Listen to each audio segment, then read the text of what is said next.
Calon suami Ayu Ting Ting ternyata berondong, perbedaan umur diungkap. Pedangdut Ayu Ting Ting diketahui lahir pada tanggal 20 Juni tahun 1992, sedangkan Muhammad Fardana lebih muda dari dirinya.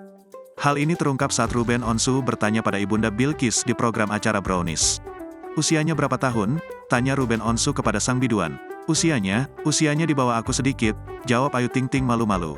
Mendengar hal tersebut, Ruben Onsu masih mengira calon suami Ayu lebih tua. Ayu akhirnya menjelaskan bahwa perbedaan umur antara dirinya dan sang calon hanya sedikit. Yakni terpaut beberapa bulan saja. Dikit doang, ya Allah udah itu mah umurnya sama jatuhnya. Cuma beda berapa bulan doang, ungkap Ayu Ting Ting. Sekedar informasi, Ayu Ting Ting diketahui kelahiran, tanggal 20 Juni tahun 1992. Yang berarti usianya kini adalah 31 tahun. Pada kesempatan itu, Ayu juga membeberkan pangkat dari calon suaminya itu di TNI. Serta waktu perkenalan keduanya yang memang singkat. Dia pangkatnya Letu Infanteri Muhammad Fardana. Terus kenalnya emang, sebenarnya singkat banget Oma. Gue jadi malu, tandas Ayu Ting Ting.